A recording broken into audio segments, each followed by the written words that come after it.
Então, quando a gente fala de estrutura de repetição, existe uma certa barreira, né, mas assim como as outras estruturas que nós estudamos anteriormente, ela também é muito presente no dia a dia nosso, né, nas nossas atividades, nas nossas ações corriqueiras, né, e elas vieram, né, falando um pouquinho do background de por que se tem estrutura de repetição em algoritmo, né, vieram para otimizar a escrita de código, né, otimizar no sentido, inclusive, de não só tornar fácil, né, a você escrever um trecho de código, de algoritmo, né, que você está escrevendo código, ou no sentido de você também reduzir, otimizar no sentido de reduzir linhas de código, né, uma vez que ela permite que você, o princípio de uma estrutura de repetição é permitir que você repita uma determinada instrução, né, mais de uma vez, uma ou mais vezes, né. Esse é o princípio por trás dessas estruturas, né. Então, e aí a gente evita qual o problema que nós temos em algoritmos, né, em redundância, tá, gente. Um dos grandes problemas é a redundância de código. Não é que é problema, mas isso torna o código mais difícil de ler, né, ou seja, dificulta a legibilidade de um código quando você tem redundância desnecessária, claro, né. Torna-se códigos maiores também, que afetam a legibilidade, né. Então, a gente precisa, e aí a gente tendo um raciocínio desse jeito, nesse sentido, a gente consegue tornar os códigos mais simples, né, e não deixa de ser intuitivos, inclusive, né. Bom, então toda aquela ação que a gente pensa no nosso dia a dia, que a gente exerce ela de forma repetida vezes, né, para alcançar um determinado objetivo, ela se encaixa nesse conceito que nós estamos falando aqui hoje, de estruturas de repetição, né. E aí eu volto no discurso lá na primeira aula, né, que foi no aulão, que eu falei que do livro, né, O Poder do Hábito, que o hábito ele é alcançado quando você tem uma repetição de uma rotina, né. Então você tem a deixa, a rotina e a recompensa. Esse ciclo se repete.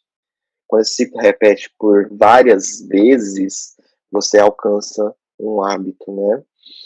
E aí esse pensamento, né, pode nos levar a entendimento da estrutura de repetição, e essa rotina, que é o meio do hábito, ou seja, tem uma deixa, né, que dispara, por exemplo, um alarme toca, alguma coisa assim, que dispara uma ação sua, e essa rotina, que é a sua ação, ela também pode ser composta de uma repetição, não só o hábito completo, que é a deixa, né, a ação e a recompensa, a rotina, né, ou só parte da rotina também da ação, ela pode ser composta por uma repetição, né, e aí a gente, né, poxa, então eu vou ter que fazer uma coisa repetida para alcançar aquela objetivo, né, então, o exemplo mais simples é andar, gente, eu acho que é um jeito de pensar mais simples de repetição, como se fosse assim, ah, dê um passo, imagina que a porta esteja a 10 passos meu, eu estou de frente para a porta, ela está a 10 passos, certo? E aí, eu sou comandado por umas instruções, né? Então, ou então eu ponho um robô no meu lugar ali, imagina, eu vou dar instrução para esse robô alcançar a porta. Eu posso falar isso de duas formas para ele, que ele vai compreender. Eu posso falar assim, anda um passo, anda um passo, anda um passo, anda um passo, anda um passo, anda um passo, anda um passo, anda um passo, anda um passo, anda um passo. Ele chegou à porta, certo? Essa é uma forma de dizer que é a forma mais simples, mas eu diria que não a mais inteligente, que você dá instrução para esse robô. Porque eu acabei gerando várias instruções. Imagina que você dá um passo, dá um passo, dá um passo. São várias instruções no meu algoritmo, são várias linhas, né? Agora, eu poderia falar para ele assim, é, dê 10 passos. Ou então, dê um passo repetido 10 vezes. Repete essa ação 10 vezes. Ou dê 10 passos seria a mesma coisa. Falar, dê um passo e repete isso por 10 vezes. Né? Ou repete, dá um passo por 10 vezes, né? Dizendo, assim daria 11, né? Dá um e repete 10, né? Então, ou seja, você gera uma instrução e fala para ele repetir essa mesma instrução, né, por N vezes. Então, a sua instrução foi ali, acabou. Aí ele vai executar até dar os 10 passos chegando na porta. né? Uma outra forma de fazer isso, essa se torna mais interessante do que a primeira, não sei se você deve ter percebido, né? Outra forma de fazer isso, notem, gente, que eu estou mudando a forma de discursar ou de gerar instrução. Seria você falar o seguinte para esse robô: olha, enquanto você não chegar à porta, até a porta, dê um passo. Bom, aí você não determina, aí vai andando até chegar à porta. Claro, nesse nosso exemplo, ele andou 10 passos, né? Da mesma forma que como a gente deu instrução no anterior. Mas eu já quero levar a discussão para um ponto que eu sempre friso. A diferença desse último, com esse penúltimo exemplo que eu dei. Olha, dê um passo por 10 vezes. Então, é uma instrução repetida 10 vezes. E a outra, enquanto não chegar na porta, dê um passo. Ambas vão ser executadas rotinas, a mesma rotina, que é dê um passo, só que uma, eu digo quantas vezes, ele processa quantas vezes, ele sabe quantas vezes, ele tem determinado quantas vezes ele vai andar. A outra, eu não tenho determinado quantas vezes ele vai andar, eu tenho determinado uma condição que é alcançar a porta, né? Mas ele não sabe quantas vezes ele vai andar, tudo bem? Então, se eu pego o robô, eu cheguei um pouquinho mais para trás, essa de falar 10 vezes já não vai funcionar mais. Notem, se falar, deu um passo 10 vezes, ele não vai alcançar o objetivo, que é alcançar a porta. Mas se eu falar, enquanto não alcançar a porta de deu um passo, ele vai alcançar. Por que eu estou falando isso, gente? Vamos lá, vamos começar então agora de fato, né, dado esse exemplo, que é um exemplo mais trivial da nossa vida, do nosso dia a dia, que a gente não pensa nisso. Vamos falar da estrutura, desculpa, de repetição, e eu vou voltar sempre neste exemplo. Então, fiquem com esse exemplo na cabeça. Estes dois exemplos construídos, porque são duas formas de representar o que a gente quer, que é a repetição. Tá? E duas formas que, se você entende elas, poxa, fica muito fácil você associar agora qual estrutura nós vamos usar, tá bom? Dentro das estruturas de repetição. Bom, vamos lá, vou compartilhar com vocês a minha tela para a gente dar seguimento. Ok, então aqui, acredito que todos estejam enxergando. Então, essa parte do curso ou da aula aqui, desse conteúdo, ele é dividido em três, tá bom? Três partes, essa é a primeira parte. Por que três partes? Eu pensei em dividir, vocês vão ver que a gente tem duas características de estrutura de repetição, mas ao fundo mesmo, nós temos três possíveis formas de construir a repetição.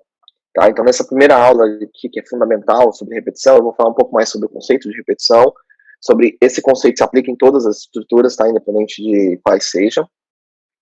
E aí a gente vai aprofundar em uma delas hoje, e aí vocês vão ter discernimento para depois falar, então esse conceito se aplica nessa aqui também. E a ideia é depois diferenciar qual escolher em cada ocasião, em cada determinado tipo de problema, né? Então, vamos lá.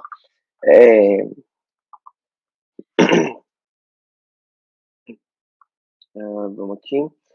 Bom, eu não vou ampliar aqui hoje os slides, porque eu vou usá-los desde antemão, né? Desde o início da aula aqui. Vou rascunhar, rabiscar e vai ser uma aula um pouco diferente nesse aspecto. Pessoal, aqui então nós estamos na última parte das estruturas internas, né? Para a gente fechar aquela parte de agora eu consigo construir algoritmos bem mais sofisticados, né? Então, vocês lembram das pilhas, que eu não trouxe essa figura aqui, mas lembra que o nosso algoritmo é sempre montado por entrada, processamento e saída, né? O processamento a gente tinha expressões aritméticas, expressões lógicas, condicionais, né? E agora o nosso processamento tem mais uma complexidadezinha adicional, né? Que é a parte de repetição, né? Então, está ficando mais rico nossos algoritmos, né? Vamos lá. Então, pessoal, aqui, ó, isso aqui é legal, Bom, o que nós temos aqui? Aqui é como funciona toda e qualquer estrutura de repetição, tá bom? Vamos entender isso aqui, a gente desmistifica toda uma barreira, todo um problema que tem em torno de repetição. A gente precisa entender isso daqui, então vamos passar por cada parte aqui, calma e tranquilo. Vamos lá. Primeiro, gente, essa entrada, não entendam como sendo a entrada do algoritmo. Lembra que o algoritmo é entrada, processamento e saída. Essa entrada são entradas para nossa para nossa condição da repetição. São elementos que a gente vai imputar na condição que vai ser testado. São elementos que são testados, tá bom? Então, de antemão, eu já trago um ponto importante, perdão, aqui, que é toda e qualquer estrutura de repetição vai ter este carinha aqui, que eu diria que é um dos principais elementos da nossa composição da estrutura de repetição, tá? É ele que vai determinar a sua repetição, e é um dos pontos chaves, além de você ser um dos pontos mais difíceis que o pessoal tem de entender qual é a condição. E dado um problema não é tão trivial você falar assim, a condição para esse problema, para mim a repetição desse problema é essa daqui, bate o olho e fala, pô, beleza, certo? Então, entendam que eu vou ter um elemento que vai ser uma condicional, certo? Uma representação condicional. Aí a gente vai lembrar lá das condicionais. As condicionais, elas sempre testavam expressões lógicas, né? E a condicional simples, encadeada, sem ser a múltipla escolha, tá bom? Elas testavam expressões, né, que remetiam a expressões lógicas, né? E aí nós tínhamos operadores relacionais associados e operadores lógicos. Lembrando, relacionais, maior, menor, igual, maior igual, menor igual, lógicos, e, ou, né? Não, ou. Então, aqui, a composição da condição ela vai seguir essas expressões lógicas que nós tínhamos, né? Então, eu sempre vou fazer um teste aqui. Para que serve esse teste, professor? Para que eu tenho um teste numa repetição? Para mim verificar, basicamente, se eu devo continuar a repetir ou se eu devo parar a repetição. Se eu devo, de fato, executar a instrução da repetição ou se não, se eu já cheguei no término. Então, é importante a gente perceber que essa condição, ela estabelece, ela determina, ela influencia a minha repetição. O que a gente chama aqui embaixo, né, tem repetição, a gente chama esse carinha também de um nome muito comum para a gente, loop, tá? Isso para a gente é um loop. O que é um loop? Um loop, de forma bem simples, é quando a gente faz isso aqui, né? Dá um 360. Né? Isso é um loop. Veio, esse termo surgiu, né, as aeronaves que faziam aqueles loops e tudo mais, mas a ideia do loop é isso, é um 360, certo? Um 360 é o quê? Eu saio de um determinado ponto e volto para ele, certo? Eu volto nesse ponto. E que ponto que é esse? Olha para nossa figura. Esse ponto é exatamente a condição. Eu saio de uma condição e volto para ela. Por quê? Porque se eu sair dela e entrei no meu ciclo de repetição, ou no meu loop de repetição, quer dizer que a condição testada, ela deu um resultado lógico verdadeiro. Se ela deu um resultado lógico verdadeiro, eu vou executar os comandos que estão associados a essa repetição, certo? Um monte de comando, um comando, o que vocês queiram que seja executado, se aquela ali for verdade. Aí o que ele faz? Ele executa essa sequência de comandos, então aqui, ó, isso é importante, então, ó, verdade, uma condição verdadeira, ele entra no loop, né? Então a condição, quando ele determina a condição, tem que pensar que é uma condição de repetição, certo? Uma condição que se satisfeita, ela vai iniciar e executar a repetição. Aí você entra no loop, executa os comandos, depois que executou, você faz o quê? Você volta para o ponto de partida. Ponto de partida é a entrada? Não, não é a entrada, você deu input para aquela repetição. Agora, ponto de partida é a condição. E aí, esse segundo teste e os posteriores são testes que a gente chama teste de verificação da condição. Verificação se o quê? Se eu vou repetir ou não. Então, eu verifico se ele vai repetir de novo. Repetir de novo é bom, né? Redundante, né? Ele vai repetir, e assim por diante. Então ele vai executar esse loop enquanto esta condição se mantiver verdadeira. E aí é onde estão um os principais problemas que nós temos quando a gente trabalha estudo de repetição. Que é o quê? Pessoal, é muito mais difícil do que a gente pensar em qual condição que vai ser colocada aqui para satisfazer e executar o loop. Você tem que pensar o quê? Você tem que olhar para esse carinha aqui, né? Deixa eu só limpar isso aqui. Você tem que olhar para esse carinha aqui, ó, e falar isso daqui, ó. Tá, essa é a minha condição de repetição, mas você tem que vir aqui e falar o quê? Quando eu vou parar? Eu acho que esse é um dos grandes pontos, porque o quando você vai parar, de certa forma, ele vai estar determinado aonde? É aqui, ó. na sua rotina de execução dos comandos, eles sempre têm que levar para a condição de parada. O que você está executando, eu falo sempre, porque eu diria que 98, 99% dos algoritmos, eles precisam ter fim nesse nível de execução, tá? Aí você fala, eu já vi um outro discurso falando que não, todos os algoritmos precisam ter fim. Eu posso ter alguma rotina que seja infinita, desde que seja rodada, por exemplo, num servidor, tá? Algum serviço precisa ser prestado de forma ad eterno, mas vamos entrar nesse mérito agora não, tá? Vamos pensar que todos os nossos loops precisam de parada, se for implementado de forma inteligente. Então a questão é quando vou parar? Quando que minha condição ela para? Primeira coisa, ela para quando ela se torna falsa. Então, um dos grandes problemas que nós temos, se já quiserem tomar nota dessa parte, é o que? Dado uma condição que eu determinei para repetição, eu fazer com que essa condição, em determinada ocasião, ela se torne falsa. Porque isso determina que eu parei a minha repetição, certo? Vamos voltar no nosso exemplo lá do início do robô? Então, pensa comigo. Eu tenho duas formas de construir a repetição do robô que tem que alcançar a porta, que está a 10 passos de distância, né? Tá lembrando aí? Uma, eu falei o seguinte, ande de um passo por 10 vezes, certo? Então, aí a pergunta é, quando ele vai parar? Bom, a resposta, ele vai parar quando ele terminar de dar os 10 passos. Mas como que ele vai saber que deu 10 passos? Existe somente uma forma dele saber que ele deu 10 passos. Só uma forma. É uma forma muito usada em repetição, que é a contagem.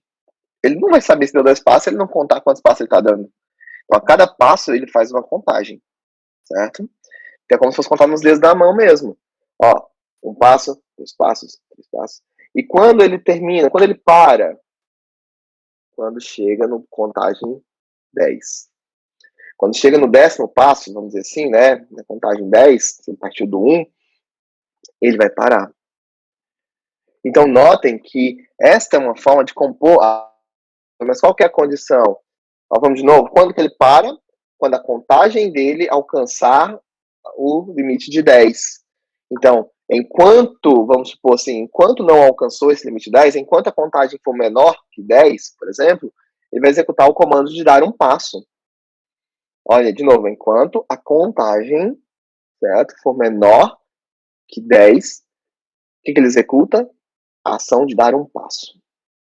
De novo, enquanto a contagem for menor que 10, ele vai dar um passo. E vai dando um passo. E contar. Ele dá um passo e conta. Olha quanto é importante. Se eu não falar assim, dá um passo e conta. Se eu não falar esse e conta aqui embaixo, que está aqui dentro, vamos dizer assim, né?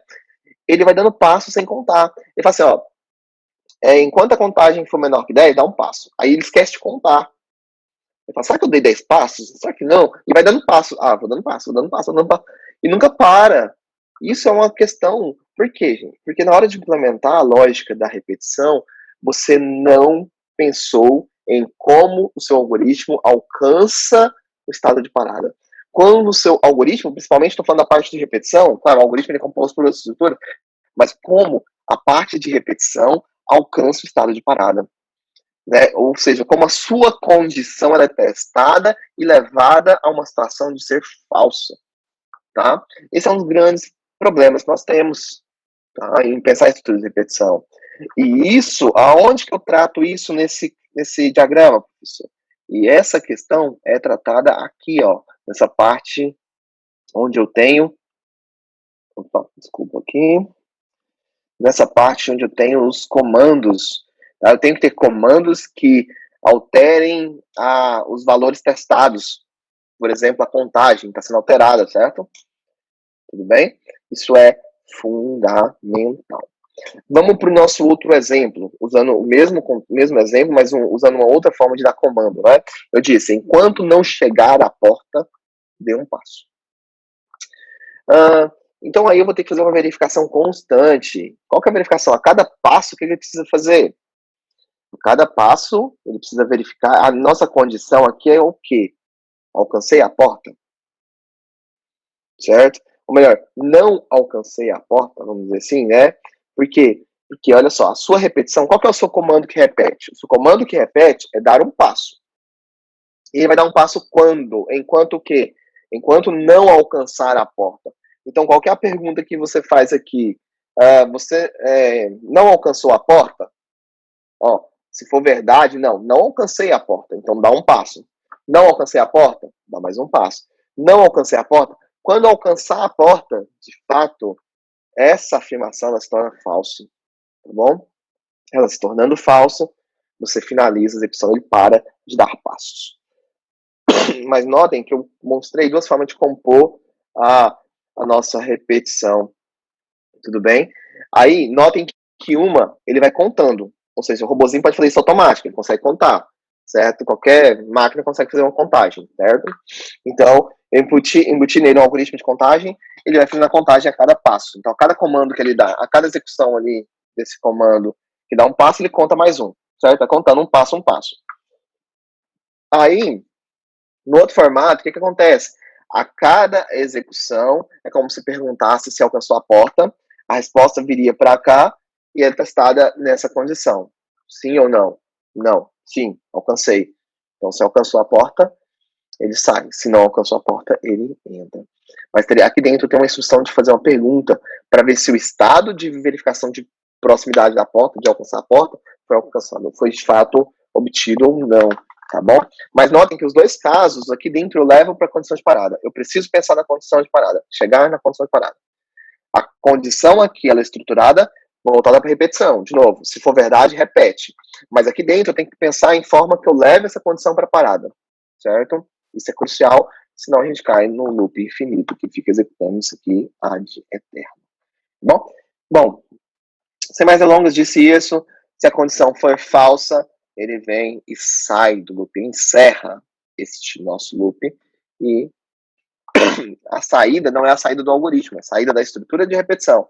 Porque aqui eu posso ter mais código do algoritmo, né? Mas aquela estrutura de repetição termina ali, tá bom? Então, de novo, esses elementos, essa ideia principal desse diagrama, ela se aplica a todas as estruturas de repetição, tá? Eu vou ter que ter o quê? Entradas para minha condição, vou ter uma condição sendo testada e comandos associados que serão repetidos. Instruções que serão repetidas uma ou N vezes, tá bom? E aí, como eu havia dito para vocês anteriormente, a gente pode dividir conceitualmente as estruturas de repetição em duas partes. Uma estrutura com teste no início e uma estrutura com teste no final. Tá? Geralmente é assim que a gente categoriza as estruturas de repetição. Nós temos duas estruturas que respeitam essa primeira afirmação, com teste no início, e duas com teste no final. Tá? A grosso modo, o que diferencia é exatamente o seguinte. Uma determina que, vamos lá. Com teste no início, ela segue o seguinte fluxo. Testa, se verdade, executa os comandos. E claro, aí volta para cá, certo? Aqui, com teste no final, executa os comandos. Deixa eu só puxar aqui que não vai ter espacinho para nós aqui, né? Executa os comandos. Testa a condição, tá? Testar, eu estou abreviando aqui, testar é testar a condição, tá bom? Testa a condição, se verdade, repete. Não entendi a diferença. E aí eu peço, para quem não entendeu a diferença, pausa, volta depois. É porque é isso. A forma que a gente fala isso daqui, que a gente constrói a fala, ela exatamente, ela vai trazer para a gente elucidação sobre como a estrutura funciona. Olha só, primeiro, se eu tenho uma que testa, certo? E se for verdade, executa os comandos, quer dizer que em determinada situação, se aquele teste, se o primeiro teste feito for falso, quer dizer que esses comandos aqui, eles podem não ser executados. Eles têm esse critério. Pode ser que em algum caso aqueles comandos não sejam executados. Quando? Se esse teste, então, for falso, de primeira, certo? Ele não executa nada, ou seja, que é vazio. É Brasil, tudo bem? Agora, olha por debaixo, olha a forma que eu falo. Executa os comandos, testa, verdadeiro, repete. Agora, vamos pensar se for falso. No primeiro caso, se o teste for falso. Se o teste for falso, o que vai acontecer? Ele só não vai repetir. Ah, mas ele executa os comandos, ele executa pelo menos uma vez. Então, nesse tipo de teste aqui, com teste no final, eu não tenho a opção de aqueles comandos não serem executados. Pelo menos uma vez aqueles comandos que estão atrelados àquela estrutura vão ser executados. Eles podem ou não ser repetidos. Notem que isso é diferente. Agora, no primeiro caso, com teste no início, eles podem ou não ser executados. Bem diferente, né? E aí a gente, no decorrer das aulas, a gente vai entendendo melhor como construir essas estruturas de acordo com o problema. Qual que é a melhor estrutura para determinado problema? Ambas fazem repetição, certo? Ambas permitem que você vai repetir um certo código, tá bom? É isso, tá? Então, se atentem a essa parte, qualquer coisa, depois revisitem o vídeo, voltem a essa parte, entendam melhor um pouquinho, porque esse conceito vai estar presente nas nossas estruturas. Eu sempre falo, olha, essa estrutura é com teste no início, tá bom? A gente vai começar, inclusive, por uma estrutura desse tipo. Então, caso queiram tomar nota aí, por favor, tomem nota. Essa parte é importante. Bom, certo. Vamos falar, então, a estrutura que nós vamos trabalhar hoje, né, são estruturas de repetição é uma estrutura de repetição que tem o teste no início, tá? Então, a gente vai focar e mostrar algumas características dessa estrutura agora. Agora em diante eu vou falar basicamente dela, tá? E essa estrutura que nós vamos falar na aula de hoje é uma das mais importantes, mais usadas, tá? Que é a estrutura em quanto. E também eu diria que é uma das mais triviais no nosso dia a dia, certo? Da forma que a gente fala, é muito fácil a gente entender essa estrutura. Assim como o if, né? O se, não é o if, não, o se, né? Pensando em outras linguagens aqui. Então, o enquanto é aquilo. Enquanto algo acontecer, enquanto algo for verdade, eu vou repetir isso daqui. Enquanto algo for verdade, eu vou fazer isso daqui. Por exemplo, enquanto eu não aprender estrutura de repetição, eu vou revisitar esse vídeo. Enquanto eu não aprender estrutura de repetição, eu vou fazer exercícios. Certo? Você vai parar de fazer exercícios de estrutura de repetição e do while quando o quê? Quando você aprender. Então, cada vez que você termina um exercício, você pergunta para você: aprendi? Não. Então, faz outro. Certo? Faz o exercício. Aprendi? Não. Faz exercício. Aprendi? Não. Faz exercício. Aprendi? Aprendi. Então, termina o seu loop. Tá? Ah, professor, mas eu posso ficar no loop ad eterno. A ideia é que não fique, né? No loop infinito, né? Pelo menos nessa parte de aprender essas estruturas, tá bom? Certinho? Bom, vamos lá.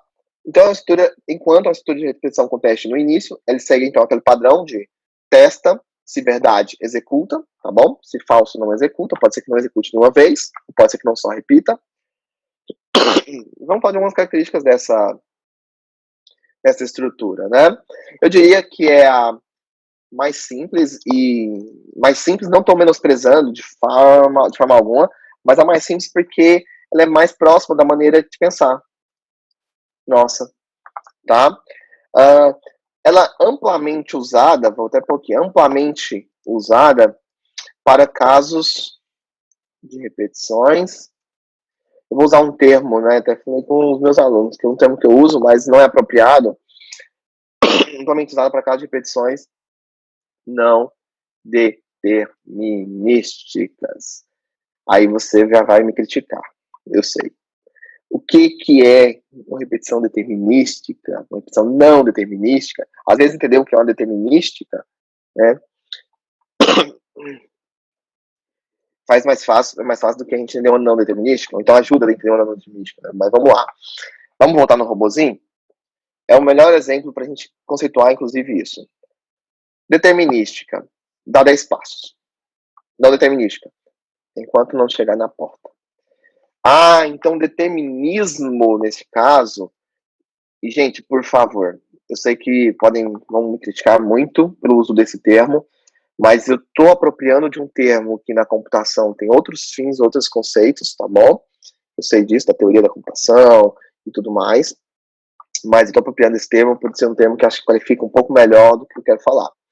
Mas quando eu falo de que é determinismo, o determinismo está associado ao quê? A entender, a saber a quantidade de repetições, tá bom? A priori, o determinismo aqui é associado para a gente de forma que saber quantas vezes o loop será executado. O que é loop mesmo, professor? A repetição, né? O loop, a repetição será executada. Então, vamos dar um exemplo? Dê 10 passos, dê um passo 10 vezes. Pô, vou executar o comando dar um passo por 10 vezes. É determinístico, é facilmente determinado, né? Outro caso, um outro cenário. Enquanto não chegar na porta. Se eu não sei que a distância equivale a 10 passos, eu não vou saber se ele vai dar 10 passos. Para o robô, imagina pro robôzinho, ele não sabe, ele não vai fazer contagem, ele vai fazer um teste toda vez que chegou na porta, cheguei na porta, mas ele não sabe quantas vezes ele vai executar aquela comando de dar um passo. Né? Então, ou seja, se eu pego aquele robôzinho, chega ele para trás, uns 5 passos para trás, né, ele não pressupõe que ele tem que repetir aquele comando de dar um passo 15 vezes, não. Ele vai dar um passo até chegar à porta. Tudo bem? Então, aquele loop já mudou, entendeu? Então, eu não consigo prever, não é previsível, nesse sentido, a quantidade de vezes que o loop executa, tá? Então, o caso do while, ele é muito usado para esse tipo de problema. Mas então ele não pode ser usado para os casos determinísticos? Não, ele pode ser usado também, tá? Ele pode ser usado nos dois casos, tá? Então, vamos lá. Aqui é amplamente usado nos casos de repetição não determinística, mas aqui, eu vou colocar um asterisco aqui, e a gente põe uma notinha aqui de rodapé, tá? Para evitar qualquer problema. Ó, pode ser usado em ambas as situações. Então ele é a estrutura mais coringa que tem. De fato, você vai, eu diria que você vai mais usar, ou enfim, né, ela pode se moldar de forma que compreenda tanto as repetições não determinísticas quanto as repetições determinísticas, tá bom? Então, é como se, eu quero fazer uma pesquisa por 24 horas, certo? E aí eu quero computar os dados de... Não, 24 horas eu acabei determinando, né, um prazo, mas olha, eu quero pegar dados de várias pessoas, eu não sei quantas pessoas, mas eu quero o seguinte, quando encerrar essa computação de dados, o usuário do sistema vai lá e informa, finalizei agora, não tem mais ninguém aqui, tá? Então, por exemplo, vou liberar senhas aqui e não tem quantidade determinada. Enquanto tiver gente na fila, eu vou liberar. Chega num determinado momento, acabou a gente na fila. O cara vai e informa pro sistema, não tem mais ninguém, ele para de executar aquela rotina de cadastrar ou liberar a senha, tá? Então, isso são não determinísticos. Eu não sei quantas pessoas foram cadastradas, quantas pessoas foram inseridas, quantas pessoas foram computadas. Não preciso, antes, né, não preciso saber na hora de executar o loop, tá bom? Isso são os não determinísticos, tá? Então, ele é amplamente usado nesses casos. Então, aqui, de certa forma, o não determinismo, você deixa o controle de parada para o usuário. Quem controla a parada ali no caso do robozinho é quando ele responde aquela pergunta, cheguei na porta? Cheguei, então eu vou parar. Mas quando tem uma determinada, você fala assim, olha, executa por 10 vezes. Você não deixa para o usuário controlar quantas vezes ele vai fazer. Certo? Então, geralmente, o não determinismo, né, quando é uma repetição não determinística, vou deixar assim, vou usar isso aqui. Na repetição não determinística, ele deixa o controle de parada para o usuário. Tá? Então, o usuário informa, não, agora, neste momento, eu quero parar. Então, isso, para ele informar, tem que ter um input, tem que ser um comando de entrada. Você pergunta para o usuário, você deseja parar a execução? eu quero parar, não quero mais executar esse loop aqui, não quero mais ficar preso aqui, tá bom? Então isso fica a critério do usuário, tudo bem? Acho que ficou bacana. Deixa eu ver o que mais. Ela tem um teste no início, pode executar por determinadas vezes. Isso fala assim, é um usuário que vai digitar. Eu chego para você e falo assim, preciso calcular a média de idade de todo mundo que está numa determinada sala, certo? E para isso tem que obter a idade de todas as pessoas. A primeira pergunta que o seu sistema pode fazer é, quantas pessoas tem na sala? Certo? Por exemplo, se o cara vai falar 10. Quando o cara informa 10 e vai fazer aquele loop de pedir a idade 10 vezes, pede a idade. Para cada pessoa, né, vamos dizer assim, e vai fazer uma interação, isso é determinístico. Você informou quantas vezes o loop vai executar, 10 vezes. Mesmo tendo sido informado pelo usuário a quantidade de vezes que vai ser executado o loop, tá bom? Então, quando o loop é previsível, seja N vezes, mas ele é N vezes, determinado N, né, no seu programa, no seu algoritmo, tá bom? Bom, acho que é isso. Se eu lembrar de mais alguma, a gente volta aqui e preenche aqui, tá bom? Vamos lá. E aí, um ponto importantíssimo que eu ressalto, né, que faz parte da minha didática, falar disso, né, faz parte da forma como eu ensino essa parte, estudo de repetição, pessoal, é a análise do problema. Mas o que eu quero dizer com a análise do problema? Quando vamos olhar para o problema agora, tem um fator-chave determinante que a gente precisa extrair, que é o que eu falei que é um dos maiores problemas que nós temos de repetição, que é qual a condição de parada. Além disso, né, o que deve ser repetido. E aí, o que aqui, ó, esse o que, ele representa pra gente, vamos dizer assim, esse o que, ele representa instrução, tá? Instruções ou comandos, né? Instrução ou comandos. Quais comandos? O que deve ser repetido? Eu devo pedir idade várias vezes? Certo? Devo pedir a nota várias vezes? Devo mostrar várias mensagens? Tudo isso precisa ser respondido. E na hora que você olha para o problema, você precisa, de certa forma, enxergar esses pontos importantes, tá? Então, qual a condição de parada? Ou, vamos lá, isso que é meio que eu sempre penso assim, né? Na verdade, qual a condição de repetição? Acho que é melhor, né? E critério de parada. Absorção da redundante. Tá, critério de parada e condição de repetição é a mesma coisa. Tá bom? Se eu acho critério de parada, eu sei qual é a condição de repetição, que é o contrário do critério de parada, certo? Então, ficou meio ruim aqui, né? Vamos limpar isso aqui. Então, se atente a isso agora na parte de análise de problema. Tudo bem? Agora a gente precisa ter esse fatorzinho que requer calma, requer ler o problema várias vezes, dividir o problema em partes, aquelas estratégias que eu já disse lá na primeira aula. Se não viu, revisita a primeira aula, tá bom? Bora lá. A sintaxe, né? Finalmente, como que eu escrevo este carinha aqui. Pessoal, isso usando notação, né, de algoritmo estruturado, né, visual, Portugal, como queiram chamar, nós temos esses critérios aqui, essas chaves aqui, palavras-chave. Enquanto nós temos agora a condição aqui, ela é a mesma ideia da condição que a gente constrói nas condições condicionais simples, compostas, etc. Tá? Aquela condicional para aquela expressão lógica, tá bom? Então essa condição é a nossa expressão lógica.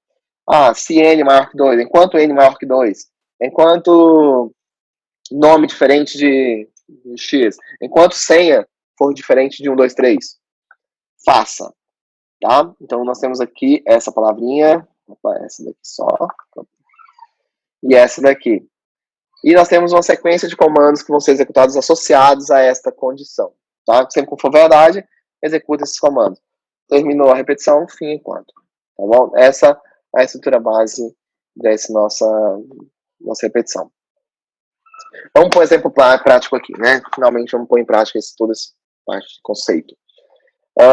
Olha este problema aqui, galera. Faça um algoritmo que permita que o usuário informe um número que representará a quantidade de números que deseja que seja contado e impresso a partir de 1. Por exemplo, se o usuário digitar 5, o programa deverá imprimir 1, 2, 3, 4, 5. Ó, o exemplo eu vou deixar separado. Primeira questão. E claro, quando o programa tem exemplo, gente, é sensacional, porque aquilo ajuda a gente a construir na nossa cabeça o algoritmo, né?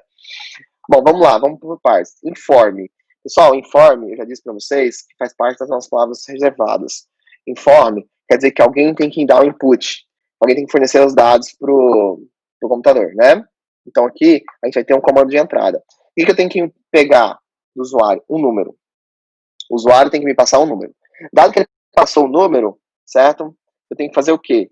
Contar aqui, vamos pôr de azul, um azul diferente, e imprimir, vamos pôr de verde. Ó, seja contado e impresso a partir de 1. Então, vermelho, entrada, azul, processamento, verde, saída. Então, o que eu tenho que fazer? Dado que eu recebi um número, tá? Então, vamos usar um exemplo. Dado que eu passei, o usuário digitou 5. O seu algoritmo tem que pegar esse número e imprimir a sequência a partir do 1 de 5 números. Então, aqui, a primeira pergunta a gente tem que chegar a uma repetição determinística ou não determinística. Aqui é uma repetição determinística. O usuário informa o número, esse número vai determinar quantas vezes o meu loop vai repetir, tá? Então, aqui, na análise, eu vou fazer hoje uma análise mais simplificada, até mesmo por causa do tempo que nós, né, chegamos aqui, vai ficar muito longo. A análise do problema, ela vai ser composta, claro, do objetivo, sempre. Qual o objetivo?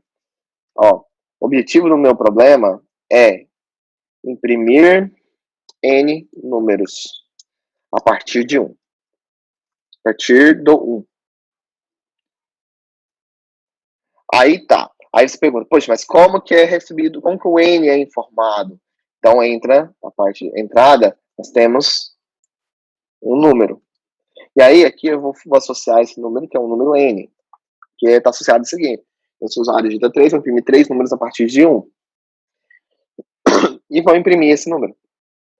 Agora, no processamento, que eu vou parar no processamento, a saída tá óbvia, né? O processamento, pessoal, envolve uma técnica muito usada, uma técnica de contagem, certo? Vocês, como eu disse lá no exemplo, lá no começo da nossa aula, é muito usado contagem e repetição, porque a gente precisa saber quando vai parar. Então, ó, eu sei de onde começa, sei o que tem que fazer, mas quando eu paro? Se eu comecei do 1 e tenho que contar 5 vezes, aí eu vou contando, quando eu determinei, meu contador chegou no meu limite, certo? Eu paro. A ideia do robozinho na porta, quando eu falo, dá um passo por 10 vezes, dá um passo 10 vezes, certo?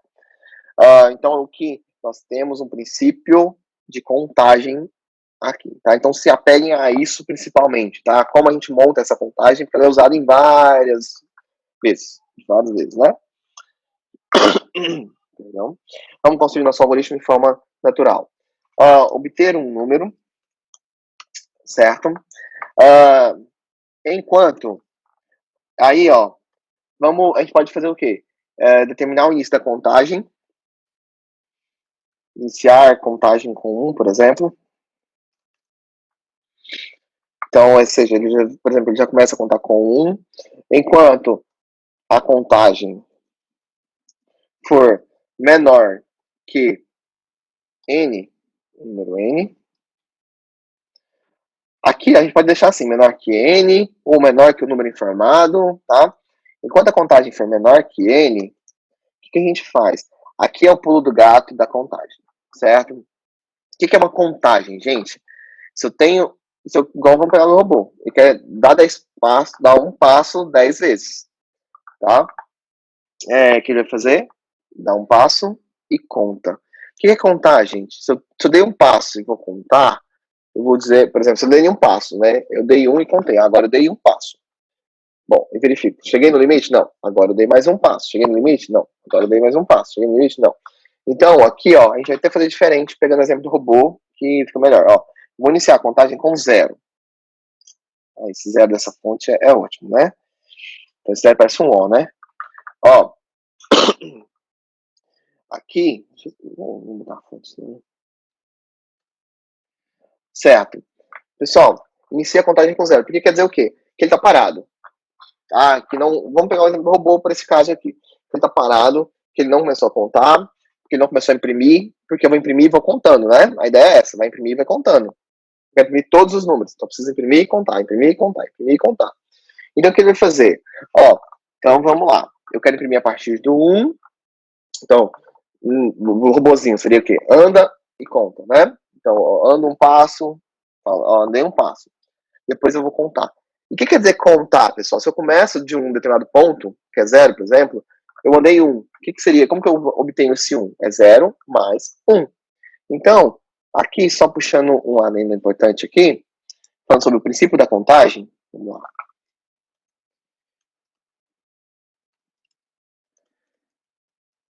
O princípio da contagem, se for contagem simples, vamos dizer assim, é sempre o quê? Incrementar 1. É sempre partir do princípio do quê?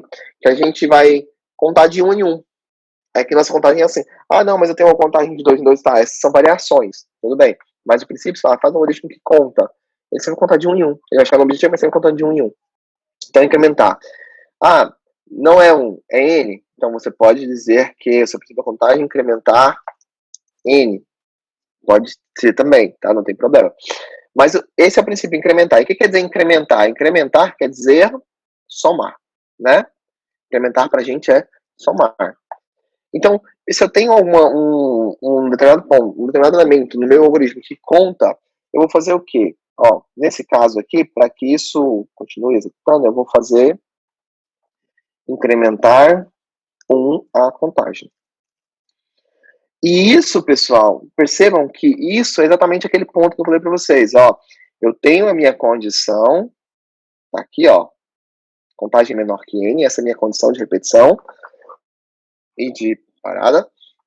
Mas dentro do meu loop, eu tenho um comando que me leva à condição de parada. Percebem isso? Se eu incremento sempre 1, em determinado momento ele vai chegar no n. Partindo do 1, ele vai chegar no n. Certo? Então, eu vou incrementar 1 a contagem, e aqui eu vou imprimir o contador. Ah, e o que é contador? Você não falou o que é contador. Pessoal, se eu tenho um elemento contando, o contador, vamos falar assim, se eu tenho o princípio da contagem aqui funcionando, eu tenho que ter um cara que vai, não é contador, que é contador de profissão, não. Eu tenho um cara que vai fazer a contagem. No meu programa, esse cara se chama contador, tá? Então, bem direto, bem, né?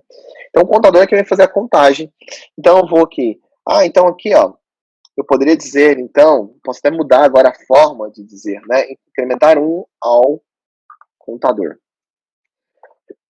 E aí, nós temos que dois pontos importantes, diferentes em repetição, em algoritmos, em programas, que é fundamental que vocês entendam. Eu vou gastar tempo aqui, só um tempinho, que contador, pessoal, é diferente de acumulador. Cuidado. Aqui, ó, eu não estou falando de acumulador aqui, tá? Neste nosso exemplo, eu estou usando contador. Mas existem exemplos que eu uso acumulador, tá bom?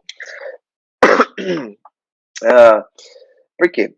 Vamos supor que, aí, eu vou usar isso aqui, ó. O contador, pra gente, ele vai fazer uma contagem. O acumulador, ele vai fazer algo assim. Ele vai sempre acumulando, né?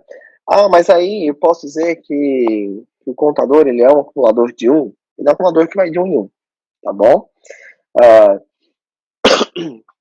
Mas o acumulador, ele pode acumular mais N termos, né? É como a gente usa para somatórios. A gente usa a ideia de acumulador. Então, se eu dou input de 10, ele acumula esse 10. Se eu digito agora 5, ele acumula 5. Ele junta mais 5, né? A gente vai fazer essa variação agora. Tá bom? Vamos voltar aqui, então. Imprimir o contador. E aqui eu finalizo o meu, basicamente. Enquanto a contagem for menor, ele vai fazer esses dois passos aqui. Pronto. Só isso. Eu terminei meu programa. tá? Bom, vamos lá. Aqui, se eu quero imprimir os 5, aqui tem que ser menor ou igual, né?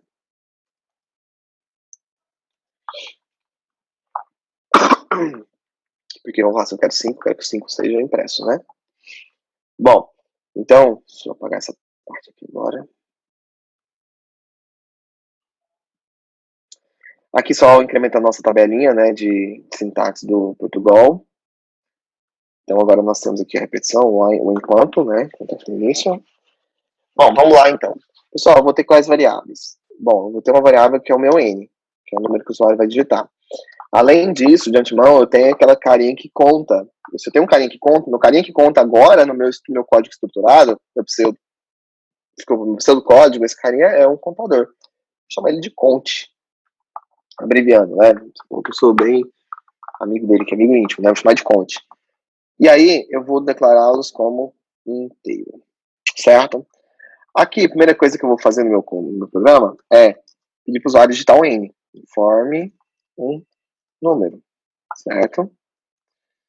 Tudo bem? Aqui, que beleza, que maravilha. Deixa eu aqui. Leia n. Aí, aqui, ó, eu já vou pensar no enquanto. Por quê? Porque eu estou olhando para o algoritmo, ó. Ok, enquanto. Só que antes dele, eu tenho iniciar a contagem com 0. O que isso quer dizer? Quer dizer que enquanto eu não começo o loop, olha só, enquanto, né? Enquanto eu não começo o meu loop aqui, eu vou dizer que o meu conte, eu não contei nada. Certo? Eu tenho 0 guardado lá. Então, enquanto o conte for menor que n, certo? Faça OK. Vamos voltar no algoritmo. Ó, o algoritmo está pronto. Incrementar 1 ao contador. Como que a gente faz isso aqui em pseudocódigo? Conte recebe o que ele tinha guardado anteriormente, mais 1. Pessoal, isso daqui também é muito usado, né? Vamos dizer assim. Então, o que essa estrutura diz pra gente? Ó, se o meu conte aqui é 0, vamos supor que ele entrou aqui a primeira vez, certo? O que vai fazer? 0 mais 1. Ele vai pegar aqui, ó, do lado direito do sinal de atribuição, quando eu uso a variável, ele pega o que está guardado na variável naquele instante. Ele pega o que está guardado lá, soma 1 e muda a variável. E atualiza a variável com esse valor. Então, se inicialmente ele é 0, ele entrou aqui uma vez, ele vai para 1. Ele entrou uma outra vez, depois ele vai fazer 1 mais 1, depois 2 mais 1, depois 3 mais 1. E assim por diante ele vai contando. Então seria igual contar os dedos, ó. 0 mais 1. Ó, tem 0, isso aqui é o contador. Imagina isso aqui é o contador, a variável contador. 0 mais 1, 1. 1 mais 1, 2. Tá mudando, a variável contador tá mudando. 2 mais 1, 3. 3 mais 1, 4. Ela vai mudando assim na memória, certo? Depois que eu fiz isso, eu faço o quê? Eu imprimo o contador. Certo? Porque ele vai imprimir a sequência que está sendo atualizada aqui. Ele vai imprimir, ó, 0 mais 1, ele vai imprimir 1, depois ele vai imprimir 2, e assim por diante. Até terminar o meu encontro. Certo? Basicamente, esse daqui é o nosso pseudocódigo para este algoritmo.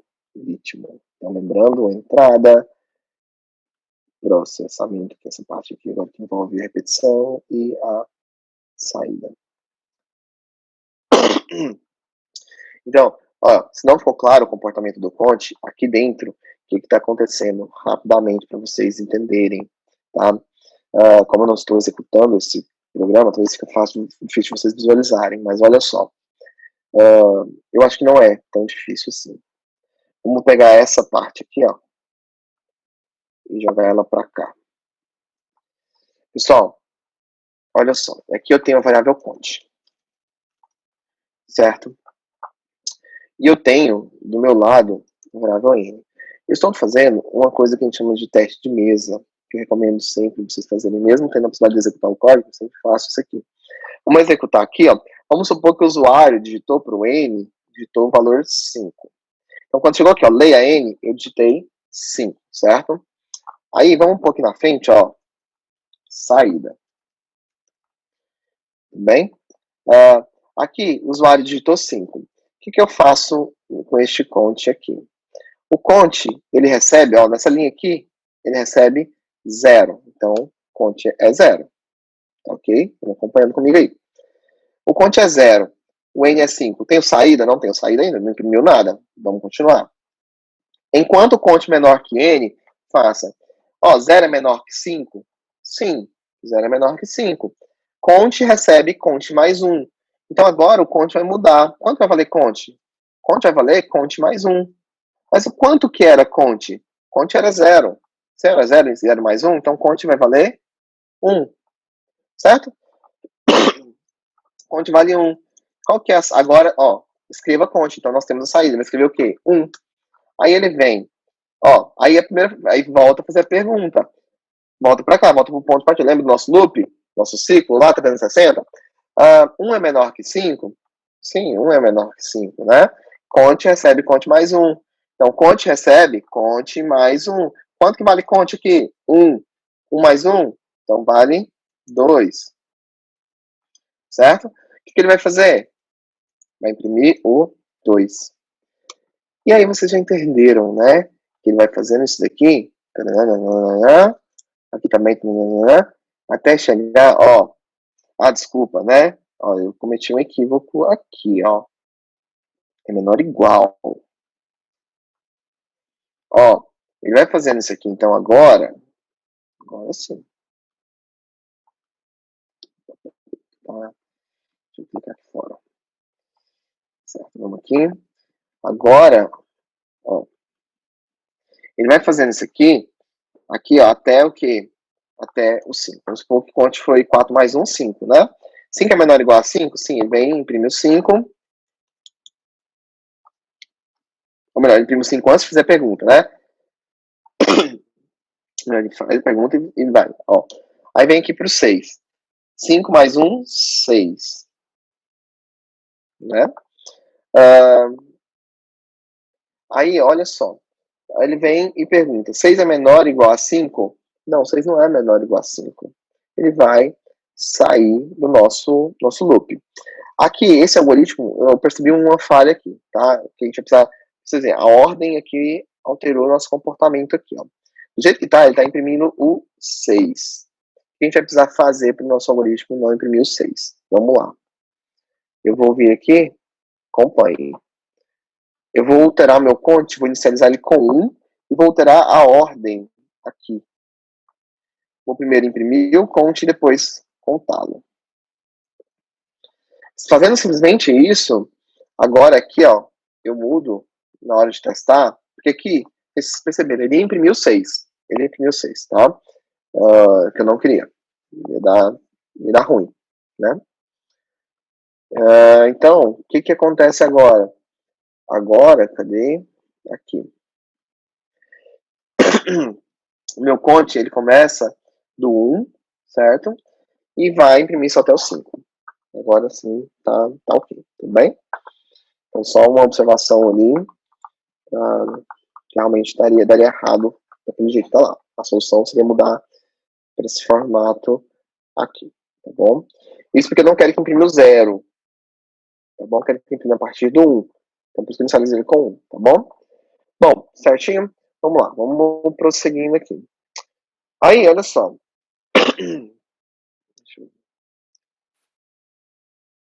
Aí, fazendo uma variação daquele problema, agora imagine que eu quero isso daqui também, ó. Além daquilo, eu quero que some todos os números contados e impressos e ao final imprimo o resultado. Por exemplo, se nesse caso aqui eu imprimir de 1 a 5, eu quero que some todos eles. 1 mais 2, 3, 3 mais 3, 6, 6 mais 4, 10, 10 mais 5, 15. Eu quero que some esses números aqui, ó. Aqui, ó. Esse daqui. Na medida que ele vai contando, eu quero que pegue esse carinha e vai somando. Então aqui a gente tem ideia, aqui a gente começa a ter um conceito de acumulador, que a gente tem a ideia de acumulador, que também traz a ideia pra gente de somatório. Tá? A gente vai criar um somatório agora. Eu tinha um contador, agora eu vou ter um somatório, tá bom? Aqui. Então vamos lá. Some todos os números contados. Vamos pegar nosso algoritmo aqui. Ó, vamos até mudar aqui. Para ficar fiel ao que a gente fez lá no pseudocódigo, né? Ó, então, desculpa, aqui. Então, o que eu vou ter que fazer? Ó, vou imprimir o contador. Aqui, depois que eu incremento 1 ao contador, o que eu vou fazer? Eu vou somar, vou acumular o contador, certo? Vou somar mais o contador. Ou melhor, vou acrescentar o contador ao somatório.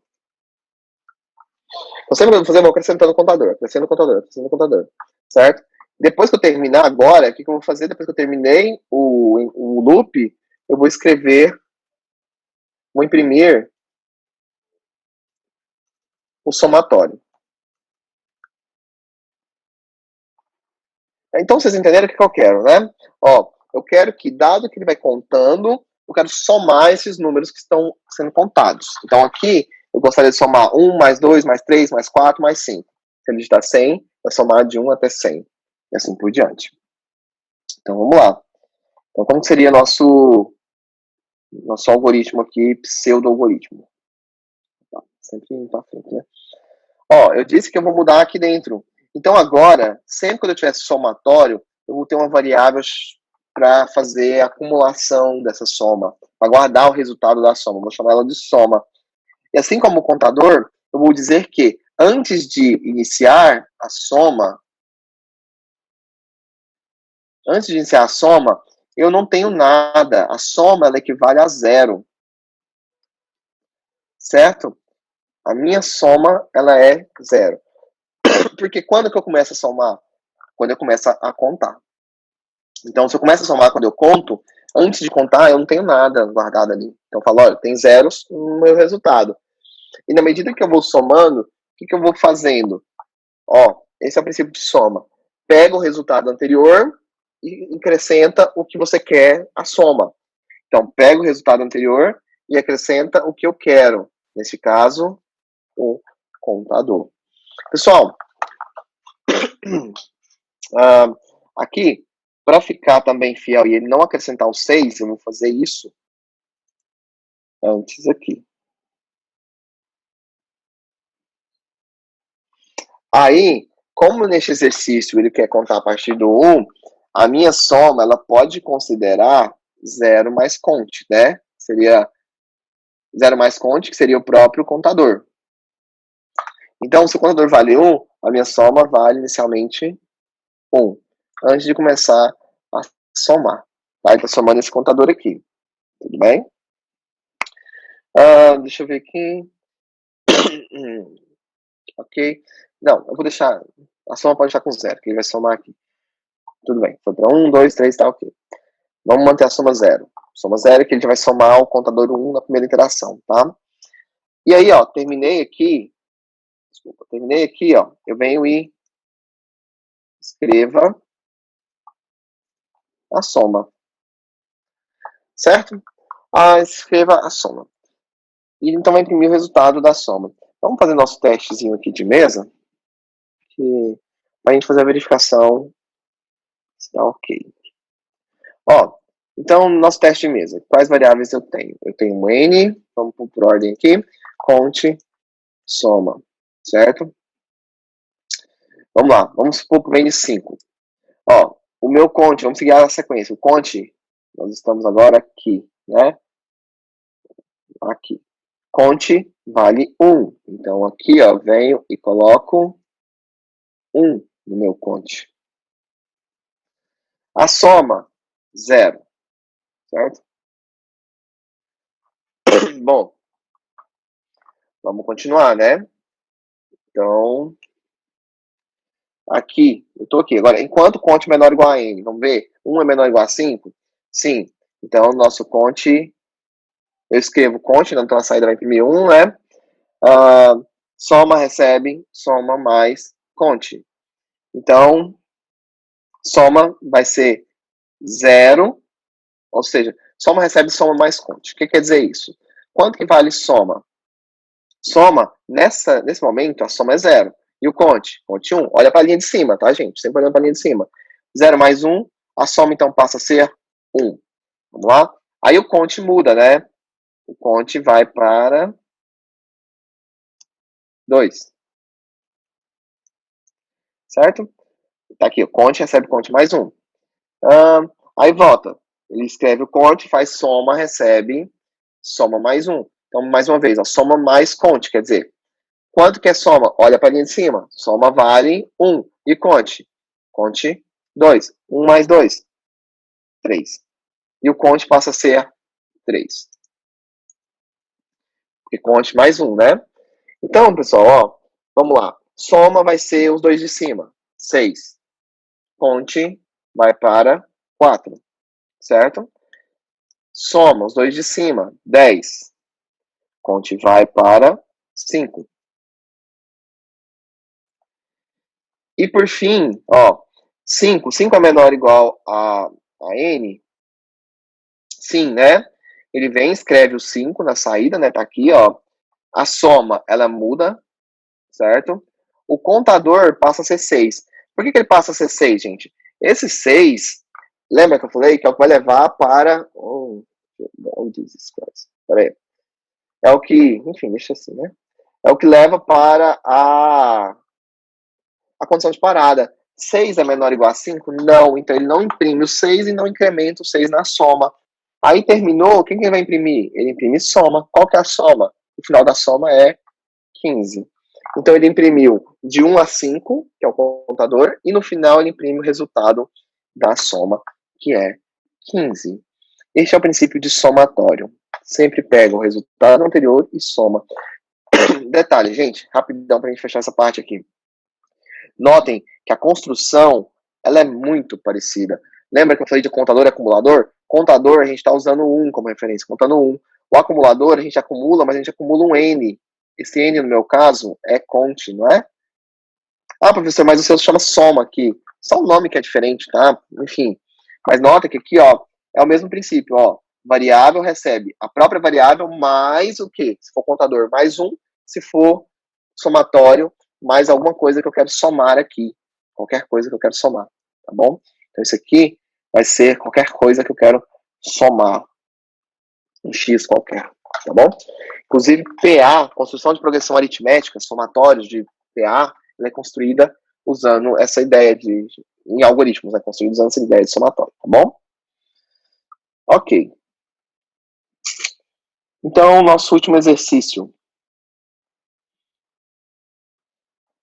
Escreva um programa que leia a idade e o peso, então, de um conjunto de pessoas. Gente, vamos já fazer a interpretação aqui, tá? Rapidamente. Leia, comando de entrada, o quê? Idade e peso. Duas variáveis de entrada. De um conjunto de pessoas. Sei quantas pessoas são? Não sei. Não determinístico. Não me fala de 10 pessoas, de 5 pessoas, de 4 pessoas, tá bom? Não determinístico. Determine e imprima, ó, determine aqui, vamos supor, vai ser azul, imprima verde, que é a saída pra gente, por enquanto, né? Vamos assumir essas cores aqui. O que? Idade média das pessoas acima. Pessoal, isso daqui, vou marcar aqui que faz parte do processamento, não ficou tão diferente, mas ó, idade média das pessoas com peso acima de 50. Idade média é a média das idades, tá bom? Com peso acima de 50. Então tem que fazer uma verificação. Então vou calcular, vou computar os pesos somente de pessoas que têm, ou melhor, vou computar as idades somente de pessoas que pesam acima de 50. Considere que o final de dados, ou seja, essa parte aqui, ó, essa parte que fala, considere que o final de dados, isso aqui, ó, final de dados, o que é isso? Final de quê, professor? Do loop, certo? Final da nossa repetição. Quando se dá um final de repetição? Quando o usuário passar um valor zero para a idade. Lembra que eu falei que não determinístico, o usuário define o fim da repetição? Então, O usuário vai digitar, quando ele não quiser mais entrar com dados, ele digita 0 para a idade e o programa finaliza. Certo? Então, análise do problema rápido aqui. Objetivo: calcular a média das idades das pessoas com peso acima de 50 quilos. Ponto. Esse é o objetivo.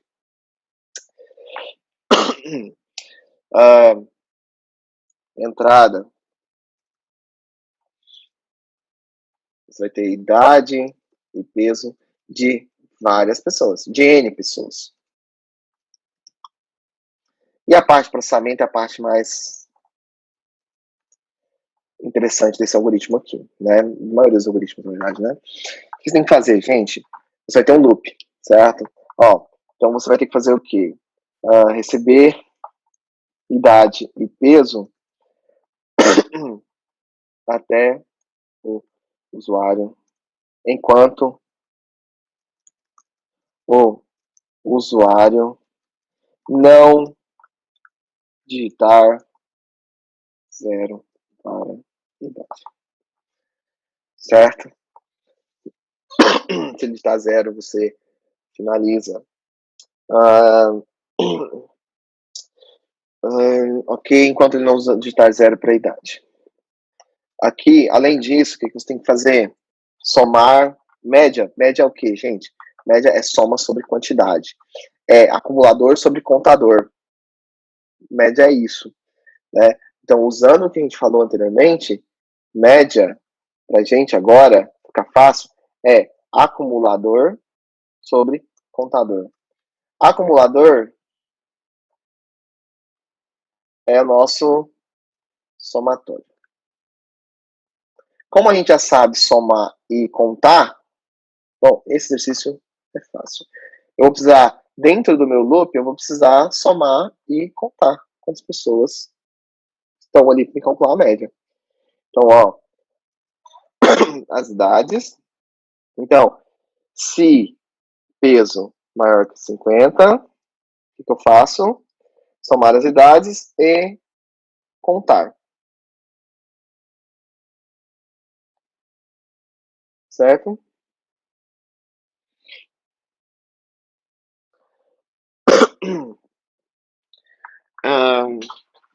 Então, eu vou fazer esse fluxo. E depois que eu terminei todo o processamento, depois que eu terminei o loop, que é aí que eu calculo a média, é um outro ponto importante, tá? A média, sempre você só calcula depois de ter terminado o loop. Por quê, professor? Porque você só vai ter todos os dados computados depois que você percorreu todo o loop. Somente quando o usuário está 0, né, ele sai e finaliza, tá bom? E você computa a média. Então, vamos lá, o algoritmo. Então, de antemão, você precisa inicialmente obter a primeira idade e obter o primeiro peso. Porque se o cara não quiser nem executar, já digita 0 de cara e acabou, tá bom? Então, o peso poderia estar dentro do loop. Pessoal, para esse algoritmo, quando mais sofisticado fica o algoritmo, vocês percebam que vocês vão ter vários caminhos de construção da solução. Você tem vários algoritmos para o mesmo problema. Vou dar um exemplo aqui, tá, gente? Não quer dizer que seja o mais certo de todos, tá? Então, ó, enquanto a idade for diferente de 0, ó, se o peso for maior que 50, eu vou somar a idade informada. Que seria a ideia também de acumular. Se não, eu vou e além disso, eu vou contar. Contar é o quê? Aquela pessoa entrou para contagem. Tá, vamos supor, gente, para ficar bem claro, um exemplo. De 10 pessoas que eu entrevistei aqui para pegar a idade e o peso, 5 estavam com peso acima de 50. Então, a minha média vai levar em consideração os 5 e não os 10. Então, os 5 é essa contagem aqui, certo? Vou escrever contar aqui para a gente contar, já está bem claro o que é contar, né? Terminei o loop aqui. Eu vou fazer o quê? calcular a média. Não sei como calcular a média, professor. A soma sobre o contador. Então, aqui, ó, vamos pôr aqui, fica melhor. Incrementar um ao contador. Calcular a média seria isso. Depois eu vou fazer o quê? Imprimir a média. Todo exercício de média, gente, é assim, tá bom? Média de várias informações, vários dados, tá? Tirando essa parte do ciclo, tá? Do peso. Bom, bora lá para o nosso pseudocódigo. Quais são as nossas variáveis? Vamos trazer, eu já fiz isso em outra aula, vou fazer isso de novo, que fica mais fácil. Vamos trazer nosso algoritmozinho para cá. Ó, que aí vocês vão ver a importância da gente ter escrito o algoritmo para fazer isso aqui, né? Vocês já perceberam, né? Ó, eu vou ter variáveis, idade, peso, soma, contador. Ah, mas idade e peso não são do mesmo tipo, né? Idade, soma vai ser aqui, e contador também. São inteiros, né? Agora, peso e média são reais, né? São números com vírgula. Porque média é derivada de uma divisão e peso é peso. Né? Peso é número fracionário decimal, né? Bom, ok. Acho que são essas, né? Vamos lá. Partiu escrever o algoritmo, pseudocódigo. Escreva. Faltou um detalhe importantíssimo, gente, no meu algoritmo. Olha o que vai acontecer. Informe a idade e o peso. Leia idade, leia peso, certo? Enquanto idade diferente, esse aqui é o sinal de diferente do Portugal, tá bom, gente? Enquanto idade diferente de zero, faça. Adoro esse zero dessa fonte. O que a gente faz? Vamos adicionar o fim enquanto episódio, né? Eu sempre gosto de fechar já aqui. Enquanto. Opa. O que a gente faz aqui? Vamos no nosso algoritmo? Se peso for maior ou igual a 50, certo? O que a gente faz? Ó, somar. Soma, recebe. Soma mais idade. E o contador? Conte, recebe. Conte mais um. Contagem, né? Desculpa, deixa eu tirar isso aqui pra cá, né? Tá atrapalhando nossa...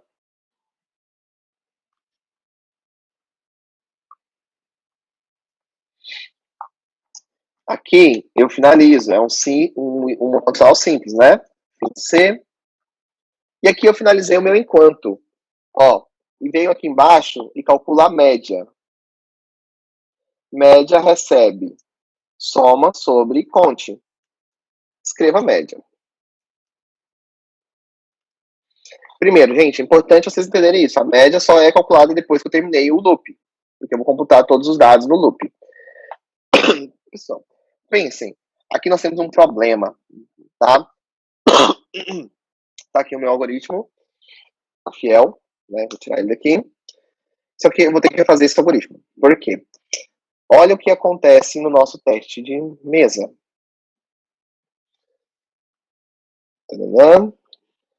Vamos colocar aqui e vocês vão ver o comportamento aqui de algumas variáveis nossas. Um pouquinho, que acho que é suficiente. Deixa eu ver pra cá. Vamos lá. Ó, eu não vou pôr média, eu vou pôr só idade, peso, soma e conte.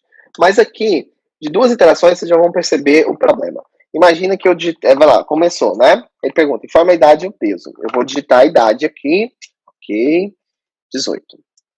Peso, não, 70. Certo? Isso o usuário digitou nesses dois primeiros aqui. Certo? Nessa parte aqui, tá bom? Então, ok. Aí, o que ele vai? Idade é diferente de zero, 18 é diferente de zero, certo? Então ele entra. O peso é maior ou igual a 50? Sim, o peso é 70. 70 é maior ou igual a 50. Então a soma, ó, primeira coisa, soma precisaria ser inicializado com zero, né?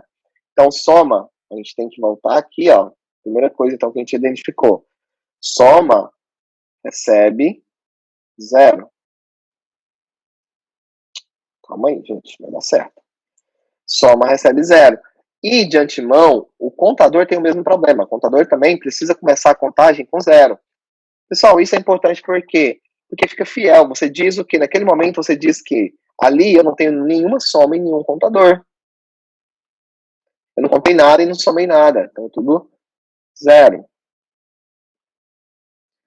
Então, se isso acontece, olha como muda aqui, ó. Aqui dentro, ó, vai ficar 0, 0. Certo? Aí eu venho e faço soma recebe, soma mais idade. Então, soma mais idade, olha para cima, né? A gente olha sempre para a linha anterior, não é isso? Soma é 0, idade é 18. Então, soma passa a ser 18. E conte. Conte mais 1. Conte é 0 mais 1, 1. Então, quer dizer que eu tenho uma pessoa computada com idade 18. Se eu digito 0 para a idade agora, ele finaliza. A média vai dar 18. Só tem uma pessoa com 18 anos. E com peso acima de 50. Gente, agora o que acontece? Ele volta, olha o nosso algoritmo. A gente está aqui, ó. Vamos seguir nosso algoritmo aqui. Não percam de vista. A gente está aqui, ó. A gente está nesse loop. A gente desceu aqui. Quando ele desceu com o que acontece? Ele volta para o teste. Idade vale quanto? 18. É diferente de 0? É. Ele vai fazer tudo de novo. Vai perguntar o quê? 18 é diferente de 0? É. Pessoal, o que aconteceu?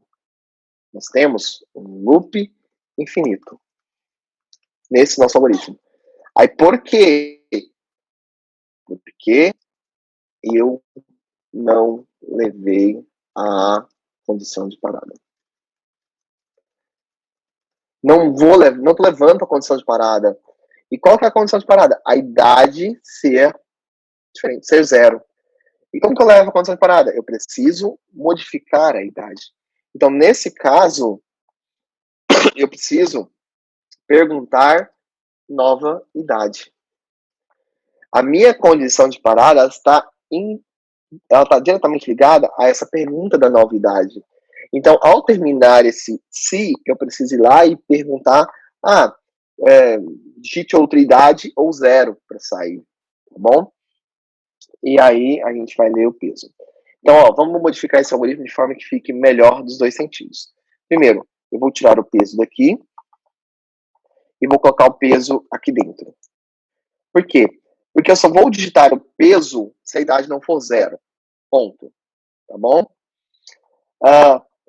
E aí, aqui embaixo eu vou fazer o quê? Ó, eu vou falar o seguinte: informe a idade ou 0 para finalizar. Eu vou fazer o que aqui? Leia idade.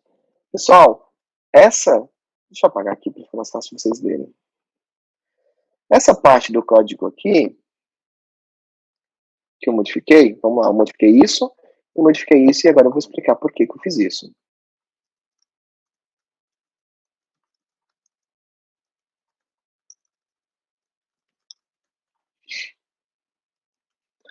Ó, vamos lá. Primeiro, por que eu pus o peso aqui? Porque se o cara digita 0 de cara, não faz sentido ele digitar o peso, concorda? Se digita, na primeira vez que executou, na primeira linha, fala, qual é a idade? Não quero digitar mais não. Digita 0, vai sair. Então não precisa digitar o peso. O peso está condicionado à repetição. Então entrou aqui dentro, eu posso até colocar um escrevo aqui,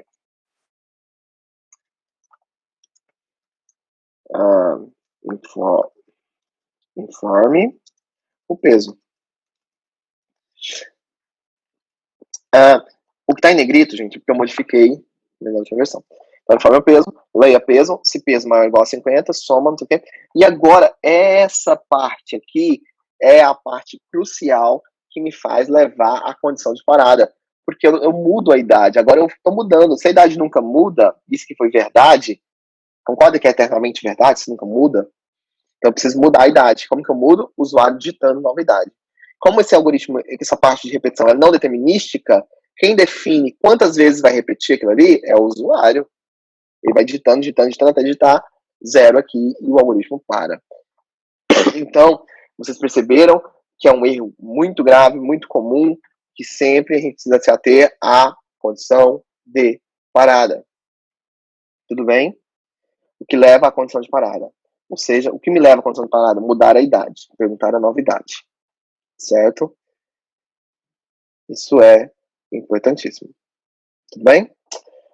Bom, e é isso. Isso aqui é nosso algoritmo, né, bem mais trabalhado. Olha só, aqui a gente tem, inclusive, condicional dentro de repetição. Isso é permitido? Sim, isso é permitido, tá bom?